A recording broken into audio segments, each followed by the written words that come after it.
Twisted here with Open Sorcery, and today I want to go ahead and talk about what I dub as the Big Fish Theory. Now, the name in of itself is inspired by a 2017 album by Vince Staples, very good when it was released, and still jams to this day, 5 years later. So go ahead and check it out if you're a fan of hip hop or just music in general. But in calling it that, the actual name of the phenomena that I want to go ahead and discuss is called the Big Fish Little Pond. Or conversely, the effect of Little Fish Big Pond. Now, for those who are unaware exactly of what this is, it's pretty much in a way of talking about perception and how we go ahead and view ourselves relative to others. Now, right here, I have a bit of a summary paragraph from a Stanford webpage. I believe it was a study that was talking about the effect. And I'm just going to go ahead and read this to go ahead and give you a general idea of what it's all about. So, the concept of the Big Fish Little Pond effect dates to the mid 1980s. The theory refers to how students think of themselves as learners, or their academic self-concept. Researchers have observed that when you are a big fish, so a high-achieving student, in a little pond, a lower-achieving school, you have more positive academic self-concept. Conversely, when equally talented students, little fish, are in a higher-achieving environment, with a big pond, they compare themselves to their peers and conclude they don't measure up. Now, in hearing all of that, right, I think, honestly, this is something that is very easily for, anyone listening to this to relate to, and not even just in an academic environment where this sort of study, was conducted or the theory kind of like focuses primarily on, but just in any sort of grouping or avenue in life. So, for example, right, once again, primarily this is talking about how it could fit in an academic context, but maybe you could say you have a job, you're at work, and, like within a small company, you might be the top sort of achiever. You might be going ahead and putting in the most work and getting the best feedback from customers and so on and so forth, right? Or, even better yet, you can go ahead and say you're a particular store within a large chain of stores. That your particular branch, your particular store, you're a top earner, right? But, there's potentiality that you could be the top earner amongst the entire store chain, like all the different stores, however many there maybe. I don't know how many times I said be right there, but in any case, yeah, you could be the top earner in, say, one store out of, say, 10, maybe 25, 100, 1,000. Who knows how large, the company could be, but in that sort of sense, you may feel like the big dog in your particular store, but if you go ahead and you look at, say, everyone else across all different companies, all different stores into, under the umbrella of said company, I should say, or, whatever the field may be, in terms of, say, it'd be marketing or, department stores or what have you, even in other companies, you may not necessarily be the best, but you get a puffed up ego, you get a higher sense of accomplishment, which in me using the term ego and sense of accomplishment does not me trying to say that's all inherently negative or that the term ego should be seen as a purely negative, statement or part of oneself, but that, you see yourself as relatively, higher up on the food chain or ability, scale as opposed to others because of the little pond that you're in and you denoting yourself as a big fish. But conversely, say that you are within a big pond, right? And, there are many individuals in said field, said field of employment that we're talking about, or whatever it may be. maybe amongst different creative individuals like artists or, some sort of social setting. You may see yourself as a little fish in comparison to everyone else, and realistically, or in many cases unrealistically, you see yourself as not stacking up. And the truth could be definitely far from your assumption or your conclusion. I will go ahead and say for myself, within a spiritual context, that within the scope and realm of things, right? Like, in me going ahead and making recordings for the Open of Sorcery and it being, like, primarily talking about spiritual sort of topics and phenomena and, experiences and giving 2 cents in that regard, right? Like, you could say that amongst, the entire human race and populace, or say within people in the nation of the US or wherever, right? Like, I may be more so of a, this is my niche, this is my thing. I can go ahead and share my 2 cents with however long I've had of experiences and all that sort of thing, or looking into knowledge. And it's like, you know what? Twisted, he knows a couple things, relative to, say a lot of other people. But because I have, Devi, as well as other people in the friend group, including Lono, and just people I've come across who are also spiritual in nature and their expertise, have their own experiences, right? I at times can go ahead and view myself as the little fish in a big pond. Now, something I've denoted before on the Familiar Company podcast, episode 5, I believe, as well as I believe it was the energy work video. And just, at different points within my own life, just regular conversations, that, my experiences of a spiritual nature are first and foremost different than, say, Devi's or other people's, which is understandable because we translate things in different sorts of manners. But also, I would say, relative to, say, Devi particularly, or other individuals, I would say that it's not necessarily as expansive, right? And this is by my own self-assessment. But everybody has, realistically speaking, when actually thinking about it, everybody has their own manner of interpreting things, right? Whether my assessment of it being as expansive or not is actually true in the grand scheme of things. But I can view myself as a little fish in a big pond. Be like, you know what? Like, I have my strengths and all that sort of thing, but I'm lacking in these sorts of capacities. And that kind of like simmers down whatever sort of, potential growth in ego or pride that could build. And maybe you could say, is a bit lower than optimal self-esteem at times, right? And when that comes around, I gotta keep in mind that, you know what, man?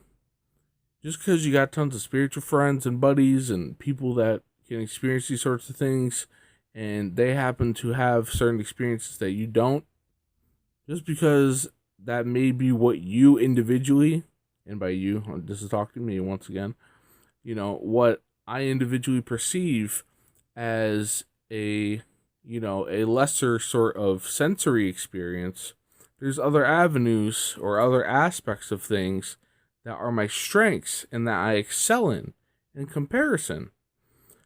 So for example, right, like, I guess one of my strengths is that when it comes to remembering things or archiving information, being a digital archivist in my own right, whether it's for my friend group or, anybody I happen to come across that needs a bit of information, that's more so where I excel in that sort of sense. Plus, when it comes to my own sorts of practices, when it comes to my own sorts of things that I do, I would say that if it comes down to my manner of invocation, that's something that came to me over time, impromptu, and then I refined in my own sort of thing. So that's, something you could say is quite a bit of a strength of mine. Now, in realistic terms, another thing that's a skill that is not necessarily as much of a strength relative to others is, say, tarot, which, I would say Devi is definitely, more so well equipped than I in that regard, but other people that I've come across as well also are. So, in saying that, right, once again, this is me talking about how I can compare myself to others from a little fish, big pond mindset. And I have to go ahead and, instead of just being like, oh, yeah, I'm not as good as everyone else, or I don't necessarily stack up or anything like that, I gotta look at things realistically and not put a negative connotation on it immediately. Be like, all right, this is my strengths, this is my weaknesses. If I want to become better, well rounded out, this is how I go ahead and approach it. And, just go ahead and be like, you know what, this is something I can strive for. Or, you know what, I can be like, these are my strengths, and everyone else has their own strengths and weaknesses. And then go ahead and try to be like, all right, so in terms of people who are generally around me, what do they do that they're good at, and what aren't they necessarily as good at, and how can, there be a mutually beneficial relationship, partnership, acquaintanceship, whatever, in terms of making each other better. So, in me going ahead and talking about this sort of phenomena, my general point is to get across the idea of know thyself as a means to go ahead and get yourself out of this, whatever sort of either putting yourself on a pedestal and trying to see yourself as better than others in a unhealthy manner, or when you're kicking yourself a bit too much and saying, I'm not as good, I don't stack up, and you're kind of like putting yourself in a depressive rut or slump, or just a little bit sad and all that sort of thing. You got to find the middle balance. You got to find the middle way. And once again, be proud in your accomplishments, or be proud of your strengths, but recognize that you have weaknesses too.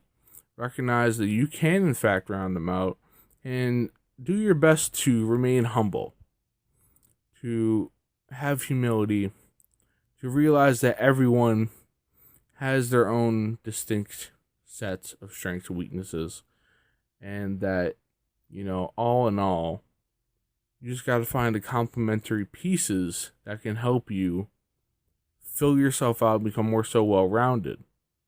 Now, granted, in becoming well-rounded, thus you can make a choice of whether to be a master of something, quote-unquote master, which is likely a topic of that particular title. I'll go ahead and talk about another video clip and such.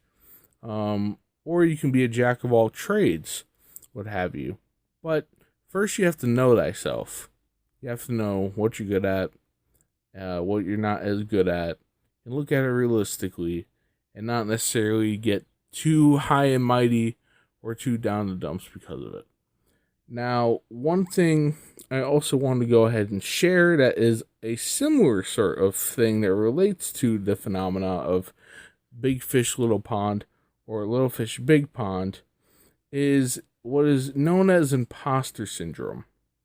Now, imposter syndrome, also known as imposter phenomenon or imposterism, is a psychological occurrence in which an individual doubts their skills, talents, or accomplishments and has a persistent internalized fear of being exposed as a fraud.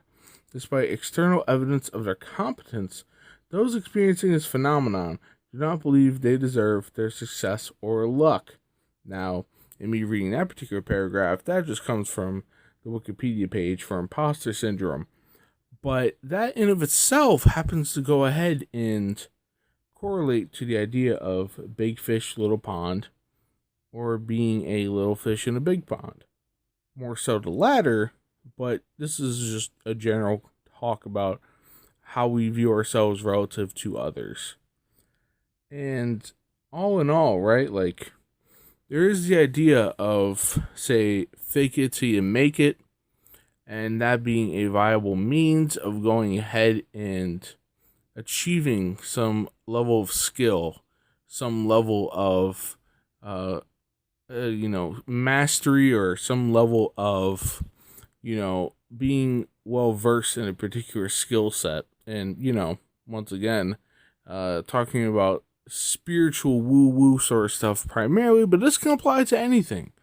The fake it till you make it sort of strategy in of itself can in fact work in correlation to the idea of when you speak things into existence, the whole sort of manifestation sort of thing, if that is your particular bag or avenue or perception of going ahead and self-transformation, or you can just say the mental sort of aspect of, I'm going to be dictating my own perception, and thus that will create my own reality, right?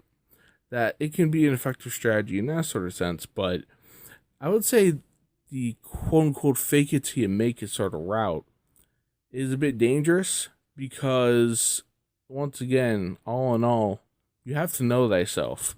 And if you don't truly know yourself and you try to fake it till you make it, you can go ahead and lose yourself even further.